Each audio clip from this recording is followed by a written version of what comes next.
pense qu'aujourd'hui, tout le monde a déjà entendu parler de grand remplacement. J'hésite à dire qu'il s'agit d'un concept, mais en tout cas, c'est une notion qui est au cœur du débat politique français. Alors, on peut le déplorer ou pas, mais en tout cas, il faut le constater. Celle-ci est l'œuvre d'un homme, Renaud Camus, dont vous venez de faire la biographie.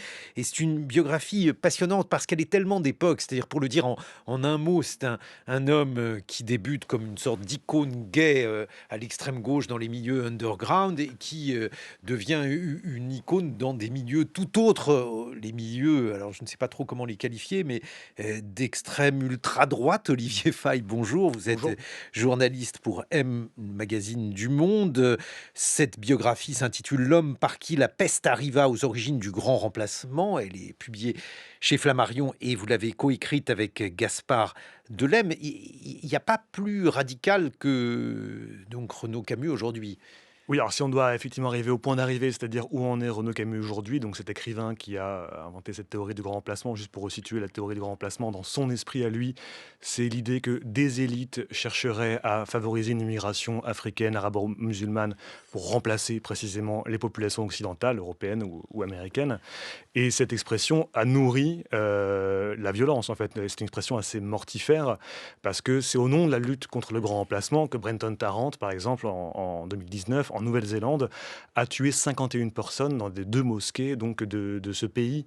Et cette expression accompagne depuis une quinzaine d'années désormais la montée de l'extrême droite un peu partout en Occident, une fois encore.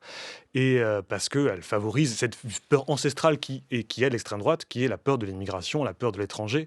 Et aujourd'hui, Renaud Camus est effectivement pris dans une dégringolade sans fin de radicalisation, d'auto-radicalisation, qui fait que, nous, on l'a découvert dans notre enquête, aujourd'hui, il appelle même à tirer sur les migrants qui se présentent à la frontière.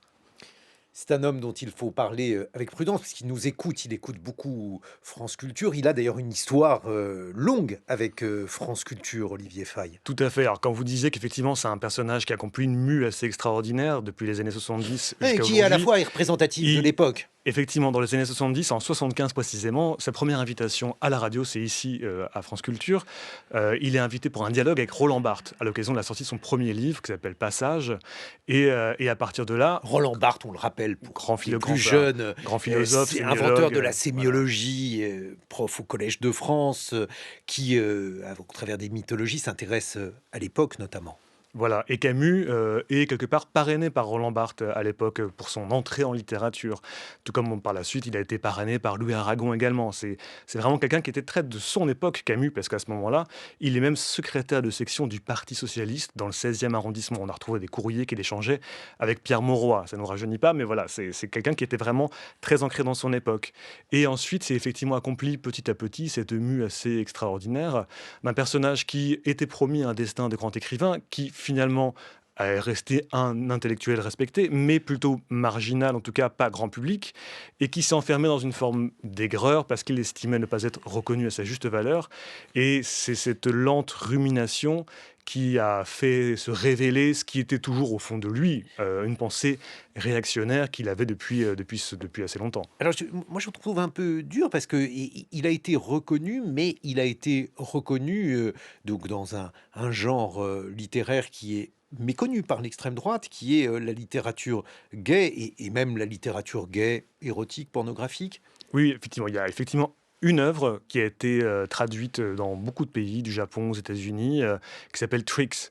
Je crois que le livre sort en 79. Il est justement préfacé par Roland Barthes, une fois encore. Et ce livre vise à raconter ses rencontres homosexuelles, ses aventures d'un soir qu'il peut avoir dans des lieux de drague gays parisiens. Et Camus raconte ça, mais de manière très crue, mais sans volonté de choquer. En tout cas, c'est ce qu'il dit. Juste simplement par une volonté de raconter exactement ce que c'est que la sexualité homosexuelle à ce moment-là. Et c'est effectivement Donc, à une époque, c'est évidemment, révolutionnaire, parce qu'à l'époque, effectivement, il y a encore des lois pénales qui répriment la manifestation de l'homosexualité dans l'espace public. d'autant que, vous le rappelez, lorsqu'il arrive à Paris, Olivier Faye, ce Renaud Camus est exposé à une sorte de... Maintenant, on appellerait ça une thérapie de conversion. Voilà, en fait, il vient d'un milieu très conservateur de Auvergnat, de Clermont-Ferrand. C'est une famille bourgeoise catholique. Sa mère croit au diable, c'est quelque chose qui est très ancré chez elle. Et quand ils ont découvert que leur fils était homosexuel, ils ont tenté, ses parents de Renaud Camus ont tenté de faire en sorte qu'il soit soigné, qu'il soit guéri quelque part, en lui faisant consulter un psychanalyste qui s'appelait Marcel Eck, qui était à l'époque assez connu, qui était notamment consulté par certains hommes politiques à droite qui voulaient quelque part lutter contre ce soi-disant fléau qu'est l'homosexualité. Et Camus, effectivement, il y a cette souffrance initiale quand même chez lui qui est forte parce que sa propre famille a fait de lui un paria. Et d'ailleurs, sa mère lui avait dit, mais Renaud, enfin, si vous assumez ce que vous êtes, vous serez un paria partout. Et quelque part, cette prédiction, il a fini par l'accomplir d'une autre manière. Oui, c'est-à-dire qu'il devient extrêmement radical dans son affirmation identitaire, avec des notations qui aujourd'hui passent pour très amusantes par rapport à ce qu'il est devenu. Par exemple, il refuse la fidélité, il la refuse, écrivez-vous Olivier Faye, comme une contrainte bourgeoise hétéroflique. Voilà, bah, il était très de son époque, encore une fois, parce que c'est des slogans 68 arts. Camus était effectivement dans la logique d'avoir des rencontres multiples avec son compagnon de l'époque, un Américain qui était marchand d'art, qui s'appelait William Burke, dans les années 70 et 80. Et ils allaient à New York, ils vivaient grand train, et ils sortaient Andy effectivement partout. Warhol, le Et libertinage. c'est l'époque où il fréquente notamment Andy Warhol à travers William Burke. Et pour vous dire à quel point Camus était quand même introduit dans la société de cette époque-là, il possédait les clés de l'appartement de William Burke à Paris, pardon, pas William Burke, de Andy Warhol à Paris, et ils organisaient des fêtes absolument somptueuses chez Andy Warhol. Camus était vraiment quelqu'un qui était une personnalité, on va dire, assez rayonnante, en tout cas, qui vivait une vie assez flamboyante, qui est un peu à milieu de ce qu'il est aujourd'hui, ce personnage qui est dans son château, dans le Gers, un peu reclus quelque part, et qui envoie des récriminations depuis la tour de son château contre le monde qui l'entoure. Il sait ce qu'il faut faire pour être mondain, alors il devient un proche, comme vous l'avez évoqué, d'Aragon, alors même qu'il n'aime pas tellement Aragon. Non, c'est assez paradoxal. Après, il l'écrit beaucoup aujourd'hui en disant: «Je regrette d'avoir traité Aragon avec une forme de mépris». C'est qu'à l'époque, Ah oui? il rencontre Aragon parce que, il traîne dans ce Paris de Saint-Germain-des-Prés, ce Paris des lettrés et Aragon, qui lui étant à la fin de sa vie, Elsa Triolet est décédée depuis quelques années, il aime bien fréquenter des jeunes hommes comme Camus, avec qui il a des échanges intellectuels, avec qui il y a aussi un très léger flirt, ça on le raconte dans le livre.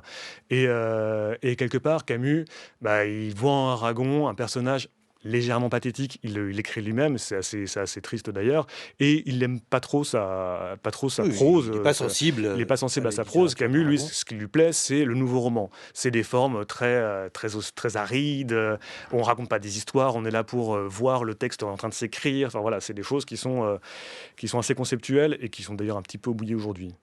Il devient pro-Jospin. Vous racontez les années Mitterrand. Là aussi, c'est très étonnant, quoi. Comment cet homme qui forge la notion la plus radicale de l'extrême droite actuelle soutient Lionel Jospin. Aux européennes de 84, effectivement, on retrouve son nom en bas d'une pétition de soutien à la liste menée par Lionel Jospin. Il faut savoir que c'est l'époque où donc Camus n'est plus secrétaire de section du PS dans le 16e arrondissement, mais reste considéré comme un compagnon de route de la gauche. Et on le retrouve également invité à des dîners par François Mitterrand à l'Élysée. Il y avait notamment un dîner d'État donné en l'honneur du président portugais, auquel on a retrouvé présent Renaud Camus. C'est l'époque où Jack Lang, dont on parle beaucoup en ce moment, qui était ministre de la Culture, a parrainé Renaud Camus pour qu'il devienne pensionnaire de la Villa Médicis, la prestigieuse villa artistique de Rome. Et donc Camus était effectivement quelque part un compagnon de route de la gauche, très assumé, en tout cas perçu comme tel, même si à l'époque, dès l'époque, et ça on l'a retrouvé à Gaspard Delhem et on l'a raconté dans le livre, c'est que dès l'époque, il a des écrits qui transpirent déjà une forme de racisme, une forme de ressentiment vers son époque et une forme de misanthropie déjà très forte, mais sans doute que ses compagnons de route à l'époque ne voulaient pas le lire. Bon, alors la transformation, son coming out, si j'ose dire, coming out d'extrême droite, on peut le dater en 1994 à cause ou grâce à France Culture. C'est à l'époque qu'il se met à compter les Juifs sur France Culture et à expliquer, mais alors là aussi dans un contexte que je vais vous laisser présenter, Olivier Faye, euh, c'est fantasme antisémite. En fait, Camus, dans les années 90, est un peu fasciné par un personnage qui s'appelle Marc-Édouard Nab, écrivain qui est quand même relativement connu. Et il est fasciné par sa propension à briser les tabous. Et Camus, dans les années 90, est un peu dans une période un peu sombre de son existence. Il est marqué par des échecs littéraires, des déceptions amoureuses, et il a envie de briser les tabous de l'époque, comme il dit. Donc, c'est ce que ce soit le racisme, l'antisémitisme, la pédophilie. Donc, dans son journal, parce qu'il tient un journal où il raconte toute son existence depuis la fin des années 80, où chaque année, il consigne tous ses petits bobos, ses états d'âme, ses pensées, ce qui se passe dans sa vie, il se met à ressasser ce thème-là, de la judéité. Et en 94, effectivement, il note avec beaucoup de déplaisir, dit-il, que l'émission Panorama sur France Culture, il y a une majorité de chroniqueurs ou journalistes juifs dans cette émission. Et effectivement, ensuite, le journal de l'année 94 paraît en l'an 2000, et c'est à ce moment-là où ça fait une polémique absolument incroyable, parce que ça, évidemment, il y a un grand débat qui s'ouvre sur savoir est-ce que ce Renaud Camus, que nous connaissions comme un romancier marginal mais intéressant, est antisémite, et donc il y a une controverse intellectuelle qui se noue, avec d'un côté Alain Finkielkraut qui le défend notamment, ou Emmanuel Carrère, et de l'autre Claude Lanzmann, Jacques Derrida, qui signent des tribunes pour dire que ce personnage-là est vraiment avoué aux gémonies. Et alors là, donc il est de plus en plus entraîné dans une spirale extrême droitière. C'est à partir de là que se produit sa transformation.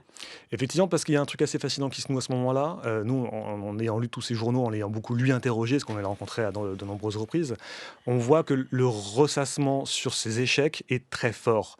Et avec cette affaire, il est écouté, il est entendu, et en fait, il se rend compte que ce qu'il a à dire sur le champ politique au sens large, métapolitique peut-être, a une audience en fait. Et donc à partir de ce moment-là, ce ressassement sur la question de l'immigration, de l'identité française, parce que lui considérait que les Juifs ne font pas partie de l'identité consubstantielle française millénaire quelque part, ce ressassement-là devient très fort chez lui. Et à partir de la présidentielle de 2002, quand Jean-Marie Le Pen se qualifie au second tour, là, il laisse libre cours effectivement à sa détestation de l'immigration, en tout cas à sa volonté de dire qu'il ne veut plus d'immigration en France. Et alors, effectivement, parce que je ne sais pas si l'explication par le ressentiment explique tout. Moi, je dirais que ce que vous montrez très bien, Olivier Faye, c'est qu'il trouve un public, il trouve enfin une consécration et il devient une véritable icône. Tout à fait. Ça met quelques années à se mettre en place. Mais effectivement, il y a évidemment cette théorie du grand remplacement qu'il invente en 2009.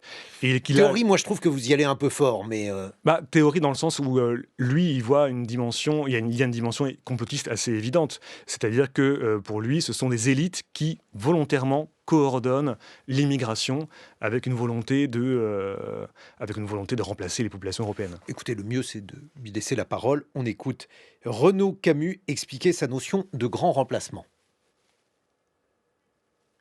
On va... Le grand remplacement n'est ni une théorie, ni un concept, ni une notion, c'est un nom.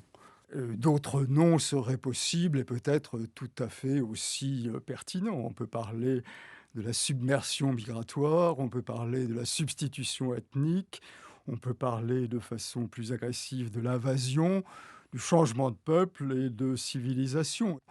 Mais ce nom a deux avantages à mes yeux, c'est qu'il se décline facilement. D'une part, je crois que les protagonistes actuels essentiels de la situation en France et en Europe sont les remplacés, d'une part, les remplacistes qui sont le pouvoir et les remplaçants, et d'autre part, et surtout, j'en suis arrivé, et c'est ce qui m'occupe de plus en plus dernièrement, à ce qui, alors là, contrairement au grand remplacement, est bel et bien un concept, c'est-à-dire le remplacisme. Je crois très profondément que le remplacisme est l'idéologie la plus agissante aujourd'hui dans le monde. Je parle même de remplacisme global. Ça, c'est un concept.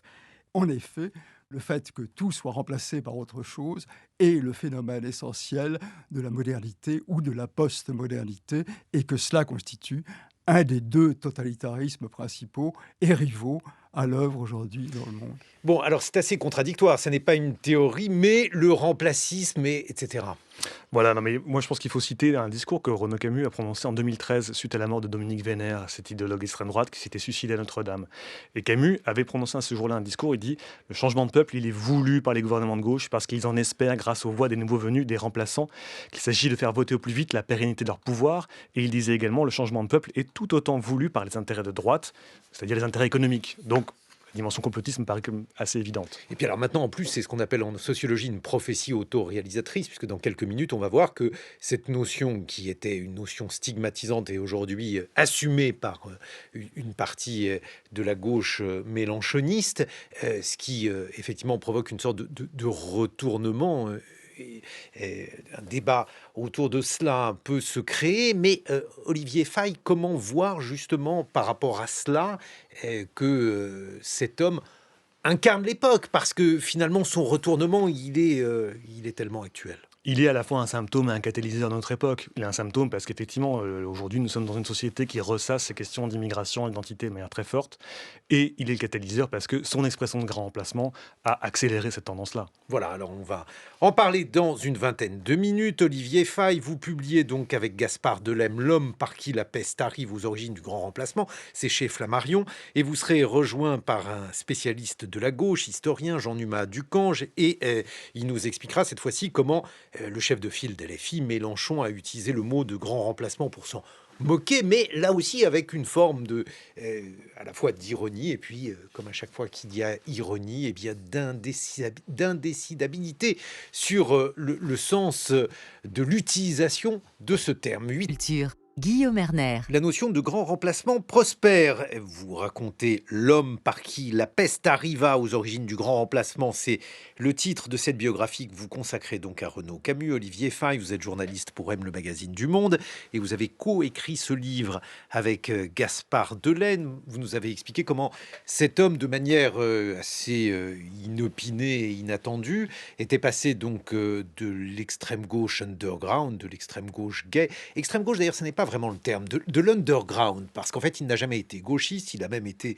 membre du Parti socialiste, il a été très à la mode, il a fréquenté Barthes, Aragon, bref, une partie de l'intelligentsia parisienne. Et puis en 1994, cassure, grâce ou à cause de France Culture, et il compte les Juifs sur France Culture. Il trouve qu'on peut quasiment parler yiddish au panorama de France Culture, c'est-à-dire l'émission de la mi-journée, celle que fait aujourd'hui notre camarade Marie Laborie.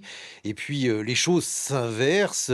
Il se rend compte qu'il a une audience à l'extrême droite, et puis il va se laisser peut-être griser par cette audience au point de devenir un gourou et d'installer cette notion de grand remplacement qui a prospéré et qui a été revendiquée par des auteurs d'attentats particulièrement meurtriers. Mais aujourd'hui, ce terme, il est général dans le discours politique français. C'est la raison pour laquelle je vous ai invité. Jean-Numa Ducange, bonjour. Vous êtes historien, professeur à l'Université de Rouen. On vous doit nombre de livres consacrés à l'histoire de la gauche, une très bonne biographie consacrée à Jules Guesde, qui paraît en poche, on peut donc en profiter, qui a également consacré une biographie à Jean Jaurès, et puis un autre livre, Quand la gauche pensait la nation, c'est aux éditions Fayard. Et aujourd'hui, donc, Jean-Luc Mélenchon utilise cette notion. On va l'entendre. Dans quel contexte? Je vous laisse entendre Jean-Luc Mélenchon. Nous avons besoin d'élections municipales qui puissent être une démonstration du niveau de conscience politique du peuple français dans sa diversité, de la capacité de nos listes à incarner la nouvelle France, celle du grand remplacement, celle de la génération qui remplace l'autre parce que c'est comme ça depuis la nuit des temps, et que c'est pas parce qu'il y a 10 dingues dans un coin qui tout d'un coup ont peur d'être remplacés par leurs enfants que nous devons partager leur peur. Voilà, alors je suis un peu embêté parce que je ne sais pas si en fait cette utilisation est un retournement du stigmate, une ironie, bref, je vous repasse la patate chaude, Jean-Numa Ducange. Ce n'est pas uniquement Jean-Luc Mélenchon qui dit cela dans une partie de la gauche radicale européenne, puisque il y a quelques jours, Il y a un meeting qui s'est tenu avec les représentants de Podemos en Espagne, où, de manière plus virulente encore, une responsable de Podemos a totalement assumé l'usage de grands remplacements en disant nous allons grand remplacer, je cite, les fachos, l'extrême droite, etc., par des migrants, des immigrés, etc. Alors, c'est un niveau de langage, si je puis dire, encore différent que celui de Jean-Luc Mélenchon, mais fondamentalement, qu'est-ce qu'il y a derrière? Il y a l'idée qui relève d'une analyse politique, que finalement, ce qui était historiquement lié à la gauche, la classe ouvrière, le monde ouvrier, entre guillemets, blanc, a déserté les rangs de la gauche depuis quelques années, voire quelques décennies, et qu'il faut désormais se tourner vers d'autres populations issues d'immigration, etc., et que c'est là que résiderait ce qu'il appelle la Nouvelle-France, etc. Alors, c'est à la fois nouveau et pas nouveau dans l'histoire de la gauche. Là où ce n'est pas complètement nouveau, c'est que la gauche a toujours été traversée par des contradictions sur la question de la nation. La gauche n'a jamais été très à l'aise sur cette question-là, parce que si je vous demande qu'est-ce que pense la gauche des inégalités sociales, ben évidemment, on va dire la gauche est contre, elle cherche à résorber les inégalités sociales, etc., etc. Si je vous demande de me résumer en quelques mots quelle est la conception finalement de la nation que porte la gauche historiquement, eh bien, tout de suite, on va dire, ah ben en fait, il y en a plusieurs. Et il y a une tendance au sein de la gauche qui part, si je puis dire, de bons sentiments, d'un intérêt réel par rapport aux intérêts des populations, mais qui consiste à dire, finalement, la nation, c'est une étape dans l'histoire. Une étape comme une autre.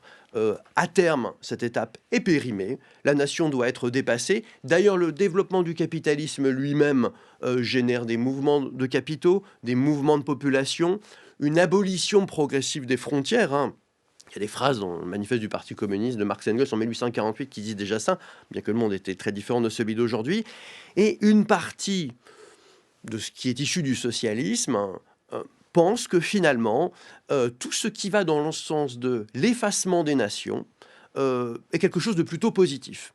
Alors bien évidemment, après, il y a des paliers. Parce qu'on peut dire, attention, les populations restent attachées, par exemple, à leur langue, à des symboles, même à leurs monuments, à toute une série de choses. Il faut en tenir compte.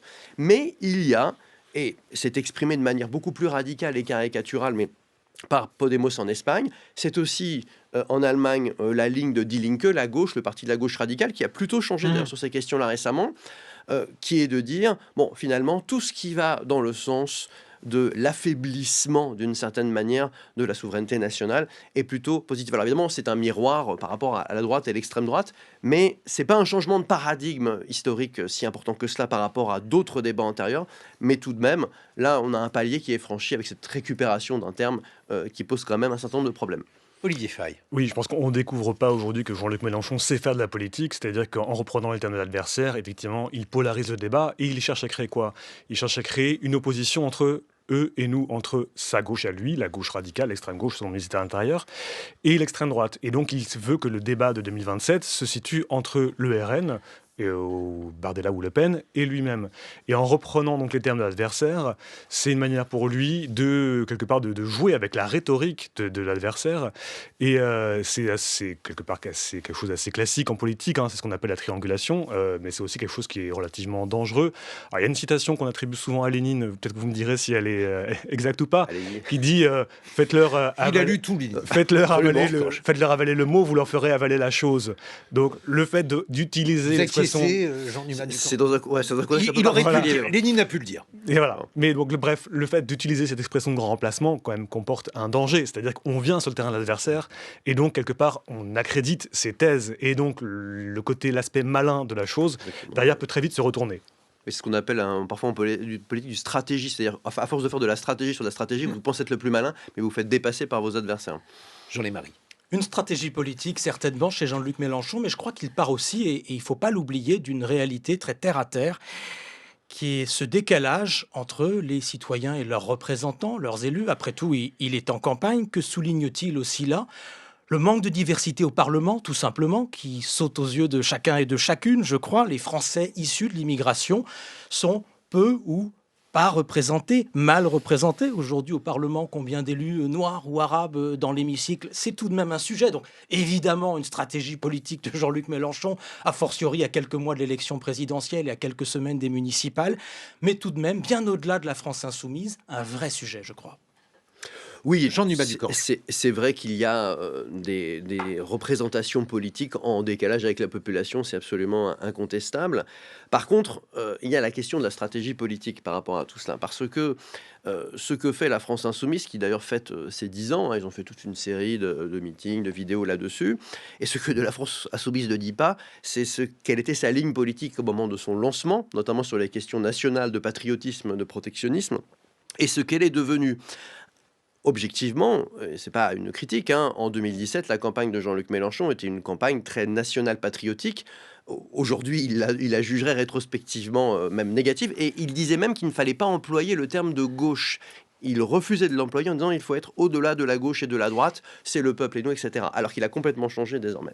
Bon, il y a quand même une chose importante à dire, Olivier Faye, c'est que donc on voit cette expression apparaître à l'extrême gauche chez Jean-Luc Mélenchon, mais dans le même temps, l'extrême droite se méfie de ce terme, et alors se méfie encore plus de Renaud Camus aujourd'hui. Oui, ça dépend à qui on parle. Si on parle à Marine Le Pen, je parle des partis, c'est-à-dire du Rassemblement des national. partis installés, effectivement. Marine Le Pen, par exemple, en 2012-2013, assumait parfaitement le compagnonnage avec Renaud Camus parce qu'elle était elle-même émergente sur la scène politique, elle venait de succéder à son père.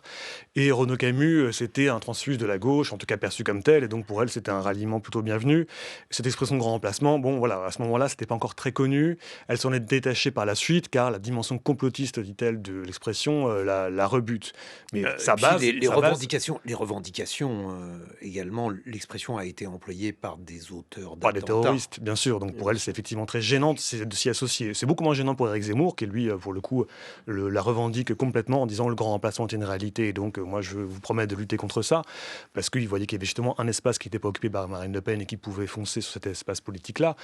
Toujours est-il que la base de Marine Le Pen, ses cadres même croient énormément à cette théorie-là, et la plupart même le revendiquent. Marion Maréchal, à une époque, l'a beaucoup revendiqué, son propre père lui aussi avant également.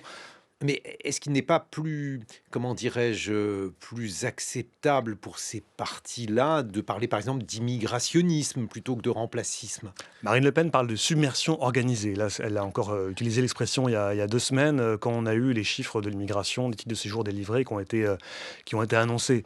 Donc, ils utilisent des dérivatifs pour effectivement parler de la même chose. Aujourd'hui, le grand remplacement, c'est là où c'est fascinant. C'est pour ça que c'est aussi repris aussi facilement par la gauche. C'est que c'est une expression devenue grand public qui a été vidée du sens originel que lui a donné Renaud Camus. En fait, aujourd'hui, grand remplacement, c'est synonyme d'immigration, voire d'immigration de masse. Mais alors, en tout cas, Renaud Camus n'entretient pas avec les partis d'extrême droite le rapport qu'avait par exemple Drummond avec les partis d'extrême droite avant-guerre. Il n'y a pas de revendication, sauf erreur de ma part, de Renaud Camus comme grand penseur officiel. C'est très rare parce qu'il sent trop le souffre, mais néanmoins il est très lu. Et nous, ce qu'on a découvert dans notre enquête, c'est qu'il y a énormément d'échanges avec des proches de Jordan Bardella par exemple, ou des proches de Marine Le Pen, Zemmour lui-même. Quel type d'échange? Où ce sont des emails par exemple auxquels on a eu accès, où un collaborateur de Bardella, qui s'appelle Pierre-Romain Thionnet, qui est eurodéputé, qui a été longtemps sa plume, par exemple, lui écrit des mails kilométriques pour lui dire toute l'admiration qu'il a pour sa pensée et à quel point il est d'accord avec lui sur tout. Et après, il y a des échanges où il dit, voilà, il lui conseille des lectures et autres. Voilà, on voit une véritable infinité intellectuelle qui est très symptomatique, parce qu'après ce terme de changement de population, on le retrouve parfois dans les discours de Bardella. Bon, vous parlez de mails kilométriques, mais en fait, c'est à l'avenant, parce que il faut dire aussi que Renaud Camus est un polygraphe. Oui, effectivement, c'est qu'on a eu plus de 160 ouvrages publiés par Renaud Camus, ces journaux qui chacun font entre 500 et 800 pages, il y en a eu un par an depuis C'est un beau courage 1987. Vous les avez lus quand même. Je les ai lus, effectivement, je les ai lus parce que faut être un peu consciencieux. Et moi, j'ai fait un livre de seulement 250 pages avec Gaspard Delem, donc bon, on a réussi à condenser un peu tout ça dans une des formes d'épure. Mais alors, comment est-on aussi prolixe? De quoi sont composées ces pages? Alors, les journaux, c'est de raconter, effectivement, mais vraiment toute sa vie, ses comptes en banque, ses problèmes de chaudière, et évidemment ses pensées politiques et ses ruminations contre l'époque et le cours de l'histoire. Dans ses essais politiques, là, pour le coup, c'est, par exemple, il y a un essai qui s'appelle Du sens, qui est un essai qu'il a écrit après l'affaire Camus, dans lequel il pose clairement sa posture d'anti-moderne, sa détestation du fait qu'on s'appelle par son prénom, du fait qu'on porte des t-shirts. En gros, c'est tous ces petits aspects-là de l'existence qui fondent selon lui la décadence générale, et cette décadence qui précède le grand remplacement. Oui, il faut dire que c'est un homme qui ne met pas de t-shirt, qui est généralement toujours corseté, cravaté. voilà, qui est habillé de manière très, classique, certains diraient de manière élégante, Jean Dumas du Cange. En tout cas, effectivement, le fait de reprendre l'inverse de cette notion de grand remplacement pour Jean-Luc Mélenchon, c'est aussi une manière d'organiser un débat entre moderne et anti-moderne. Oui, c'est l'idée finalement qu'il existe une multitude d'options politiques en France, et il y aura une multitude de candidatures à la présidentielle, mais que finalement les deux seules crédibles, c'est la sienne, autour de la France insoumise, et celle de la droite radicale. Pense ça depuis longtemps, pense que la polarisation politique, qu'il a largement contribué à mettre en place et à développer, eh bien, est la seule manière pour lui de se retrouver dans un face-à-face avec les autres.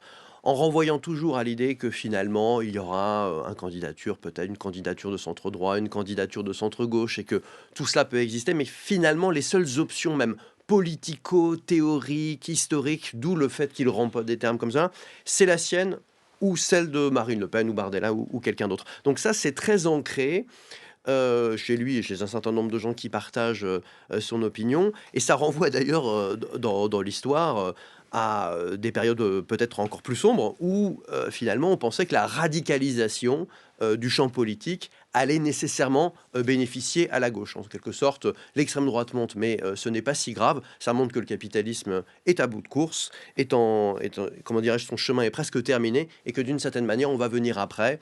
Et c'est à nous ensuite de jouer. Donc ça, c'est une logique qui n'est pas propre à la France insoumise, qui est propre à certains courants de gauche qui parfois estiment que finalement, le fait de polariser le plus possible, le fait que finalement, peut-être dans un premier temps, le pire arrive, eh bien, ce n'est pas si grave, même s'ils ne peuvent pas l'exprimer en tant que tel comme ça, puisqu'ils arriveront après, et que là, si j'ose dire, tout ira bien, en tout cas, tout ira mieux. Donc ça a une logique politique, c'est pas que de la folie ou des coups d'éclat hasardeux. Je pense qu'il y a quelque chose de plus profond là-dessus, même si après, il y a des frasques particulièrement spectaculaires, si je puis dire. Non, mais en tout cas, c'est une manière aussi de se mettre. Alors, je ne sais pas si le calcul est, comment dirais-je, judicieux ou pas, mais ça, c'est un autre débat. Mais en tout cas, c'est une manière de se distinguer d'une partie de la gauche qui considère qu'il faut maîtriser l'immigration. Je pense par exemple à Oui. Mette Frederiksen, Bien la sûr. première ministre du Danemark, fait. auquel nous avons consacré un visage de l'actu, que vous pouvez retrouver sur le site de France Culture, et qui incarne justement cette gauche qui pense que c'est son devoir d'avoir une politique de maîtrise de l'immigration. Oui, un débat assez intéressant en Europe qui a objectivement peu pris en France, qui est un débat sur ce qu'on appellerait la troisième gauche. C'est-à-dire l'idée que finalement, bon, il y avait la première gauche jacobine, une deuxième gauche plus décentralisatrice, etc., plus libérale par certains aspects, et que finalement ces catégories qui fonctionnaient bien à une époque ne fonctionnent plus compte tenu de l'évolution du champ politique. Et donc l'idée d'une hypothétique troisième gauche, ce serait de dire, écoutez, les questions d'immigration, les questions de nation, les questions de maîtrise des frontières du territoire sont trop importantes pour qu'on les laisse uniquement à la droite et à l'extrême droite. Et effectivement, il y a une discussion, notamment dans les pays scandinaves, sur cela, où les social-démocraties, il faut le rappeler, parce que parfois on a l'impression, vu la situation française, que les sociodémocrates et les socialistes sont à la peine partout, mais ce n'est pas le cas partout en Europe. En tout cas, ce qui est intéressant, et peut-être que le débat finira par percer, surtout si la droite nationaliste venait à gagner les élections en France, eh bien, peut-être que ces questions de nation, de souveraineté, qui aujourd'hui sont un peu traitées par la gauche, mais qui gênent aux entournures, toujours, effectivement. Bien sûr que c'est débattu, bien sûr qu'on voit tel ou tel responsable de gauche et dit on ne peut pas se contenter de dire simplement libre circulation, il faut voir ce que l'on fait compte tenu de la situation concrète. Peut-être que ce débat-là reprendra une certaine vigueur. Et quand je dis débat, c'est pas pour donner des solutions politiques immédiates et évidentes, mais c'est qu'au moins cette question-là soit relativement remise sur le devant de la scène et pas que dans un débat droite-extrême droite, ce qui est quand même aujourd'hui largement le cas. Et effectivement, quand des responsables de gauche reprennent le grand remplacement pour retourner le stigmate, ben, finalement ça empêche ce débat-là, puisque ça accrédite l'idée qu'il y a ceux qui sont comment dirais-je, pour la libre circulation totale et ceux qui sont contre. Et effectivement, ça ne laisse pas beaucoup d'espace à l'entre-deux politique. Et la libre circulation internationale des idées, comment le Renault-Camusisme s'exporte-t-il, par exemple, aux États-Unis ? L'expression grand remplacement elle a été utilisée pour la première fois en 2017 par les suprémacistes blancs qui ont manifesté à Charlottesville à l'époque. Ils criaient le slogan You will not replace us. Et à l'époque, je pense que pas un de ces manifestants ne savait qui était Renaud Camus. Simplement, l'expression est arrivée jusqu'à eux, notamment via Jared Taylor, qui est un de leurs chefs de file, qui lui lit le français dans le texte et qui avait repéré cette expression-là dans les écrits de Camus. Et ensuite, l'expression a gagné en audience grâce à Tucker Carlson, qui a été l'animateur d'un talk show très regardé sur Fox News pendant des années et qui aujourd'hui est devenu un influenceur très important. Et il a vraiment bastonné tous les soirs avec le grand remplacement en disant que les démocrates organisaient un grand remplacement pour s'acheter quelque part des électeurs. Et cette expression donc ensuite a gagné le camp du Parti républicain. Charlie Kirk, notamment l'activiste proche de Donald Trump, en avait fait un de ses chevaux de bataille. Donald Trump lui-même a utilisé l'expression et voilà, c'est devenu quelque part relativement mainstream. Camus a ensuite été traduit dans le texte en anglais en 2023. Il y a son premier ouvrage qui est paru à l'époque là-bas et ça a été une découverte, notamment moi j'en ai parlé avec Jared Taylor qui m'a dit mais je pensais que Camus se résumait à une expression que j'avais rien à apprendre de lui, mais en fait j'ai découvert tout un appareil de pensée qui m'a vraiment impressionné. Et donc Taylor a fait la visite à Plieux, il allait voir Camus dans son château. D'autres idéologues comme Curtis Yarvin, un des penseurs du mouvement néo-réactionnaire américain, ou Rod Dreher, qui est un proche du vice-président J.D. Vance, sont venus voir Camus à Plieux parce qu'ils sont intrigués, intéressés par cet idéologue qui leur donne une clé, une grille d'explication du monde, quelque part clé en main. C'est-à-dire Jean Numa Ducange, qu'on a effectivement une internationale des anti-remplacistes. Oui, absolument. Alors, ce qui est marquant chez Renaud Camus et ceux qui l'admirent, c'est qu'effectivement, c'est une figure littéraire avant tout, mais qui objectivement a un certain talent de plume, qui a fréquenté des réseaux très différents et qui peut faire figure un peu d'outsider. C'est-à-dire que c'est pas non plus un politicien professionnel, c'est pas un universitaire, c'est pas quelqu'un du système, quelle que soit la branche du système. Donc c'est quelqu'un dans lequel on peut emprunter facilement. Il y a une grande tradition quand même, en plus en France, de littéraire de droite nationaliste. Enfin, si on remonte à Maurice Barrès, qui a quand même influencé des générations entières, y compris Aragon, qui ensuite a été un temps proche de Renaud Camus.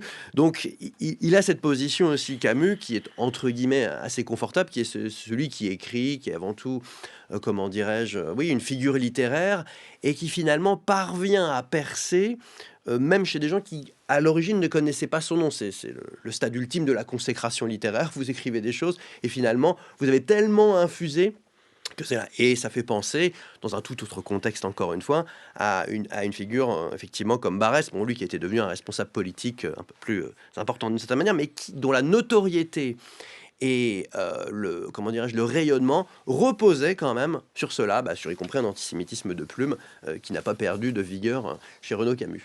Et que l'on peut retrouver dans votre biographie de cet homme, Olivier Faye, vous qui êtes journaliste au Monde, vous l'avez co-écrite, cette biographie avec Gaspard Delem, l'homme par qui la peste arriva aux origines du grand remplacement, et c'est paru chez Flammarion. On peut aussi retrouver Jean Numa Ducange, vos œuvres, Quand la gauche pensait la nation, aux éditions Fayard, mais aussi vos différentes biographies, Jules Guesde, l'inventeur du marxisme en France, qui est en ce moment même en poche chez Duno, et puis votre biographie de Jean Jaurès qui a été distinguée par différents prix. Dans quelques instants, mais